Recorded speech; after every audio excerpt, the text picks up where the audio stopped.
اب ہم اس پر غور کریں کہ ایسا کیوں ہے آج کیوں ذلیل کے کل تک نہ تھی پسند گستاخی فرشتہ ہماری جناب نے؟ اور عام مسلمان کے ذہن میں سوال آتا ہے کہ ہم چاہے کیسے بھی ہیں، برے ہیں، ہمارے اعمال صحیح نہیں ہیں، ہم کلمہ گو تو ہیں، اللہ کو مانتے تو ہیں، محمد کے کلمہ گو تو ہے، صلی اللہ علیہ وسلم نام لیوا تو ہے، ان کی محبت جو ہے وہ ہمارے سینے میں ہے موجود، قرآن کی تعظیم کرتے ہیں، آخرت کو مانتے ہیں، نمازیں پڑھتے ہیں، کروڑوں مسلمان ہیں جو نمازیں پڑھتے ہوں گے، 130 کروڑ میں سے آخر 30 کروڑ تو ہوں گے نماز پڑھنے والے، لیکن وہ جو ہیں وہ تو سب کے سب کافر، منکر، نہ اللہ کو مانے، نہ آخرت کو مانے، نہ رسالت کو مانے، نہ قرآن کو مانے۔ پھر کیا وجہ ہے کہ رحمتیں ہیں تیری اغیار کے کاشانوں پر اور برق گرتی ہے تو بیچارے مسلمانوں پر؟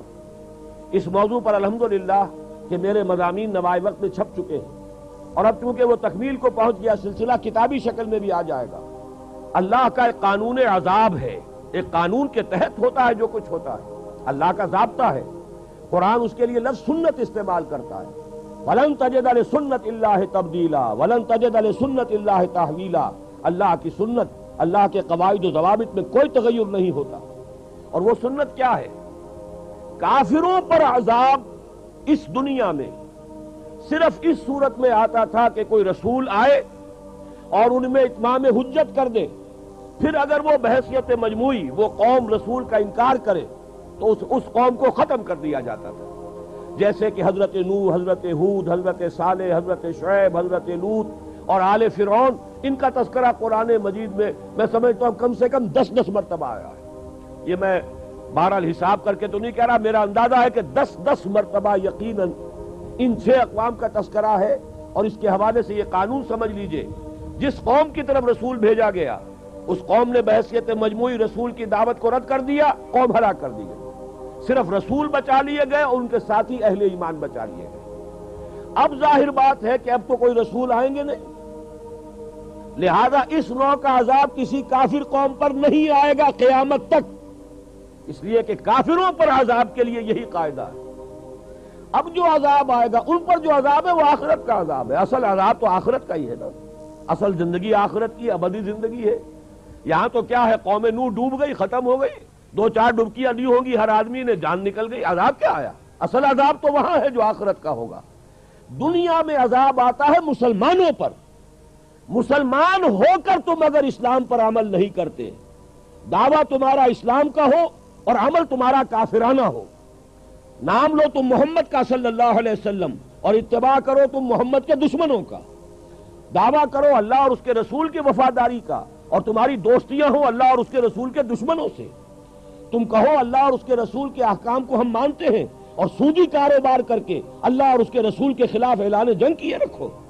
اصل عذاب دنیا میں مسلمانوں پر آتا ہے، جیسے کہ پہلے یہودیوں پر آیا، اس لیے کہ ہم سے پہلے کی مسلمان امت وہی تھی، جب تک حضور صلی اللہ علیہ وسلم کی بعثت نہیں ہوئی وہی امت تھی، موسیٰ کے ماننے والے، تورات کے ماننے والے یہودی، یہ امت مسلمہ تھی۔ لیکن ان پر کیسے کیسے عذاب آئے، نبوکدنضر کے ہاتھوں برباد کرایا گیا، کبھی پھر یونانیوں کے ہاتھوں تباہی آئی، کبھی رومیوں کے ہاتھوں تباہی آئی۔ اس صدی میں بھی آپ نے دیکھا، اگر آپ بھولے نہ ہو کہ یہ صدی کے وسط میں ہٹلر کے ہاتھوں 60 لاکھ یہودی قتل ہوا ہے۔ یہ کون ہے؟ اللہ کو بھی مانتے ہیں، حضرت موسیٰ کو بھی مانتے ہیں، تورات کو بھی مانتے ہیں، وہ تو مدعی ہے اللہ اور اس کے رسول کے ماننے والے، لیکن یہ کہ ان پر جو عذاب آئے وہ آپ کے سامنے ہے۔ اسی طرح کا عذاب ہم پر آ رہا ہے کہ تم نام لیتے ہو ہمارا اور عمل تمہارے خلاف ہے۔ لما تقولون ما لا تفعلون کبر مقتا عند اللہ ان تقولوا ما لا تفعلون، کیوں کہتے ہو جو کرتے نہیں ہو؟ اللہ کے غضب کو اور اللہ کے غیظ کو اور غصے کو بھڑکانے والی ہے یہ بات کہ تم کہو جو کرتے نہیں۔ یہ ہے اصل سبب، اصل مجرم ہم ہیں، ہم دوہرے مجرم ہیں۔ ان کا جرم ایک ہے، انہوں نے انکار کر دیا، چھٹی ہوئی۔ ہم ہیں کہ جو ہر روز کہتے ہیں ایاک نعبد و ایاک نستعین، اور پھر اس دن میں 50 مرتبہ اللہ کا حکم توڑ رہے ہیں۔ پوری زندگی ہماری گزر رہی ہے، 5 وقتہ نمازی زیادہ بڑا مجرم ہے اس وقت، اس لیے کہ وہ 23-24 مرتبہ، 25 مرتبہ، 27 مرتبہ دہراتا ہے ایاک نعبد و ایاک نستعین، اور پھر باہر نکل کر جو کام کرتا ہے وہ اس کے خلاف ہے۔ یہ ہے اصل میں سبب. اور یہ جان لیجئے جو عذاب ہم پر آ رہا ہے اللہ کا وہ اس وجہ سے آ رہا ہے. ہمارا کام تو یہ تھا کہ ہم دین کے علمبردار ہیں, دین کا ایک نظام دنیا کے سامنے پیش کریں. ابھی بڑا اچھا لفظ استعمال کیا ہے توکل صاحب نے, ماڈل دو نا. ایک انفرادی ماڈل ہوتا ہے. حضور صلی اللہ علیہ وسلم اپنی ذات میں ماڈل تھے, لقد کان لکم فی رسول اللہ اسوۃ حسنہ. لیکن حضور نے صرف ذاتی اور انفرادی ماڈل نہیں دیا, ایک اجتماعی ماڈل فراہم کر دیا, نظام قائم کر کے دکھا دیا. یہ ہے اللہ کا دین, یہ ہے اس کا سیاسی ڈھانچہ, یہ ہے اس کا معاشی ڈھانچہ, یہ ہے اس کی معاشرت, یہ ہے اس کی فیملی لاز, یہ ہے اس کے اندر تمام قوانین فوجداری اور دیوانی, یہ ہے یہاں پر قانون شہادت, یہ ہے سارا نظام. دیکھ لو, ٹھوک بجا کر دیکھ لو, یہ نظام ہے. جب تک وہ ماڈل مسلمان قائم نہیں کریں گے یہی عذاب کے کوڑے برستے رہیں گے, سخت سے سخت تر عذاب آئے گا. ہمارا حال کیا ہے؟ جیسے ہمارے عام لوگوں کا حال ہے, پھوڑے پھنسیاں نکل رہی ہیں, یہاں پھوڑا نکلا, یہاں کوئی پھایا رکھ دیا, یہاں کوئی ٹریٹمنٹ کر لیا, وہی پھوڑا یہاں نکل آیا, اب یہاں کر رہے ہیں. اصل علاج کیا ہوتا ہے کہ اس کی اصل تشخیص کرو. فساد خون جو ہے جب تک یہ رفع نہیں ہوگا تو پھوڑے تو نکلتے رہیں گے.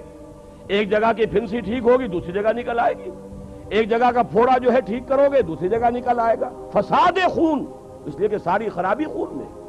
اسی طریقے سے جان لیجئے بوسنیا میں ہو رہا ہے, چندے کر لو پیسے بھیج دو, فلاں جگہ کچھ ہو گیا چندے کر لو پیسے بھیج دو. بہرحال یہ بھی کرنے کے کام ہے, کوئی برے کام نہیں ہے, لیکن یہ علاج نہیں ہے. یہ تو پھوڑے پھنسیوں والا معاملہ ہے. چندے کتنے کچھ وہاں پہنچتے ہیں یہ بھی اللہ ہی کو پتا ہے, کتنے لوگ درمیان میں کھا جاتے ہیں. یہاں تو خیر پھر بھی پاکستان میں غنیمت ہے کہ ان کی اپنی ایمبیسی ہے اور ان کا اپنا نظام ہے, ورنہ یہ کہ جو کچھ اس ملک میں ہوتا ہے وہ اکثر لوگوں کے علم میں ہے, مجھے کچھ کہنے کی ضرورت نہیں. اس وقت کہنا یہ کہ یہ علاج نہیں ہے. علاج تو یہ کہ جو اصل جرم ہے اس کو ختم کرو, اور وہ جرم یہ ہے کہ تم نے پورے کرے ارضی پر کہیں بھی اللہ کا دین قائم کر کے نہیں دکھایا.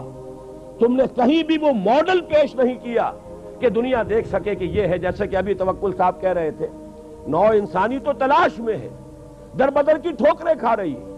کبھی وہ صرف مونارکی اور وہ جو بادشاہت کا نظام ہوتا تھا اور اس کے نیچے جاگیردارانہ نظام ہوتا تھا, پوری ویسٹ میں بھی ایسٹ میں بھی. اس کے بعد فرانس کا انقلاب آیا, انہوں نے ایک جو بھی جمہوریت کہلاتی ہے نام نہاد اس کا تجربہ کیا, لیکن چونکہ وہ معاشی طور پر نظام غلط تھا وہ سرمایہ داروں کی آمریت بن گئی, ڈکٹیٹرشپ آف دی کیپٹلسٹ. اس کے رد عمل میں کمیونزم آیا, وہ کمیونزم جو پارٹی ڈکٹیٹرشپ بن گئی, اب وہ بھی ختم ہو گیا. تو نوع انسانی تو تلاش میں ہے, لیکن یہ ہے کہ جن کے پاس وہ نظام ہے وہ تو در حقیقت یوں سمجھیے کہ خزانے کا سانپ بن گئے. خزانے کا صندوق ہے, اس میں خزانہ ہے, اوپر سانپ بیٹھا ہوا ہے, نہ تو وہ اس سے خود فائدہ اٹھا سکتا ہے, اس کے لیے وہ سونا چاندی بیکار, لیکن کسی کو قریب بھی نہیں آنے دے گا. یہی حال آج امت مسلمہ کا ہے. وہ خزانہ ہمارے پاس ہے, کتاب و سنت ہے, نظام خلافت ہے, لیکن نہ ہم اس سے خود استفادہ کر رہے اور نہ ہی دنیا کو استفادہ کرنے دے رہے ہیں. سب سے بڑی رکاوٹ ہم بن گئے. اور اس میں عرض کروں گا کہ اگرچہ یہ جرم دنیا کے پورے 130 کروڑ مسلمان کر رہا ہے, لیکن اس میں سب سے بڑھ کر مجرم اس جرم کے اعتبار سے مسلمانان پاکستان ہے. کیوں؟ دنیا کا کوئی اور مسلمان ملک اس مقصد سے قائم نہیں ہوا. علامہ اقبال نے خواب دیکھا تھا 1930 میں, ان کا خطبہ الہ آباد پڑھیے. پاکستان اگر قائم ہو گیا, اگر ہندوستان کے شمال مغرب میں ایک آزاد مسلمان مملکت قائم ہو گئی, ہمیں ایک موقع مل جائے گا کہ اسلام کی تعلیمات پر جو پردے پڑ گئے تھے دور ملوکیت میں, ان پردوں کو ہٹا کر اسلام کی صحیح تعلیمات کا ایک نمونہ دنیا کے سامنے پیش کریں. اور یہی بات قائد اعظم کہتے رہے. یہ تو قائد کا شہر ہے, وہ یہاں دفن بھی ہے, شاید اسی میدان میں ان کی نماز جنازہ بھی ہوئی تھی. پاسی غالباً وہ پولو گراؤنڈ ہے. لیکن انہوں نے کیا کہا تھا, ہمیں پاکستان کیوں چاہیے؟ ہم پاکستان اس لیے چاہتے ہیں کہ عہد حاضر میں اسلام کے اصول حریت و اخوت و مساوات کا ایک عملی نمونہ دنیا کے سامنے پیش کر سکیں. اور ہم نے جو کچھ نمونہ پیش کیا ہے آج تک, 47 برس ہو گئے قمری حساب سے. قمری حساب سے جو رمضان گزر چکا اس کی 27ویں شب کو 47 برس ہم پورے کر چکے اپنی قومی زندگی کے, اور اس کے بعد 4 مہینے اور گزر گئے. تو یوں سمجھیے کہ صورتحال بہت ہی ہمارے لیے خوفناک ہے. اللہ نے پہلے 25 برس کی مہلت دی تھی، ہم نے پہلے 25 برس میں خود کچھ نہیں کیا، عذاب الہی کا کوڑا ہماری پیٹھ پر برسا، ملک 2 لخت ہوا، اور 93,000 ہمارے آدمی اس ہندو کے قیدی بنے جس پر کہیں 1000 برس، کہیں 800 برس، کہیں 650 برس حکومت کی تھی مسلمان میں۔ 93,000 قیدی، ملک 2 لخت، عظیم ترین شکست۔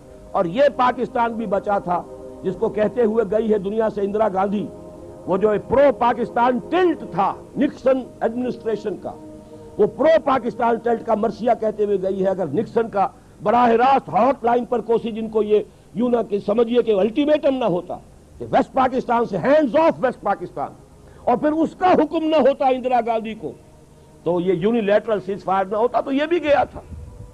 آپ کی کماڑی پر آ کر تو آپ کے جہاز مار گئے تھے، ایئر فورس ہماری بالکل مفلوج ہو چکی تھی، ہمارے گراؤنڈ ڈیفنسز 2 جگہ سے ٹوٹ چکے تھے، پنجاب میں شکر گڑھ کے علاقے میں اور یہاں راجستھان کے علاقے میں۔ تھا کیا ہمارے پاس؟ مورال ہمارا پاتال میں آ گیا تھا، بھارت کا مورال آسمان پر تھا، جبکہ اس نے پاکستان کو 2 لخت